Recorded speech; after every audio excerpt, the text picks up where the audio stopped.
मैं एक ऐसे किले के बारे में बताने जा रही हूँ जो हमारे भारत में ही है। वहाँ पर्यटक आते तो हैं, पर उन्हें सूर्यास्त के बाद वहाँ रहना बिल्कुल मना किया गया है।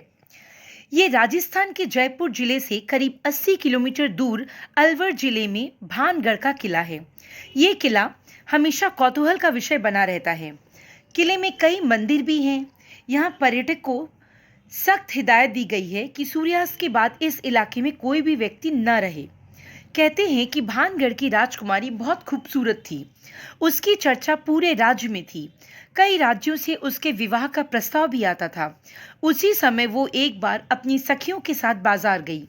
वहां एक इत्र की दुकान पर जाकर हाथ में इत्र लेकर देख रही थी। देखते देखते वो उस इत्र को सूंघ के देख रही थी। उसी समय उस दुकान से कुछ दूरी पर एक आदमी खड़ा था। उस आदमी का नाम था सिंधु सेवड़ा। वो आदमी लगातार उस राजकुमारी को निहार रहा था। वह एक काला जादूगर भी था और उसी राज्य का रहने वाला था। वो एक तांत्रिक था और वह तांत्रिक मोहित होकर राजकुमारी से प्रेम करने लगा। उसे राजकुमारी बहुत अच्छी लगने लगी। उसे पाने के लिए वो सोचने लगा। जिस दुकान से राजकुमारी के लिए इत्र जाता था, उस दुकान में जाकर उन इत्र की बोतलों पर वो काला जादू करने लगा और उस पर वशीकरण मंत्र का प्रयोग करने लगा। जब राजकुमारी को इस बात का पता लगा, तो उसने इत्र की बोतल एक पत्थर पर फेंक दी, जो पत्थर पास में ही पड़ा था। इत्र की बोतल का शीशा टूट गया। काला जादू के कारण वो पत्थर खुद ही उस तांत्रिक के पीछे पीछे लग गया, क्योंकि उसने वशीकरण मंत्र किया हुआ था उस इत्र पर और उसे कुचल डाला। उस पत्थर ने उस तांत्रिक को कुचल डाला।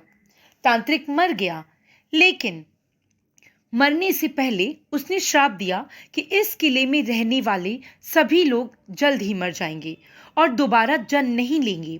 उनकी आत्मा इसी किले में भटकेगी। आज 21वीं सदी में भी लोगों में इस बात को लेकर डर है कि भानगढ़ में भूतों का निवास है। अब ये किला भारत सरकार की देखरेख में आता है और किले के चारों तरफ आर्कियोलॉजिकल सर्वे ऑफ इंडिया की टीम रहती है और यहाँ सूर्यास्त के बाद किसी को भी जाना, रहना, रुकना बिल्कुल मना है। Thank you. Please like, share and subscribe.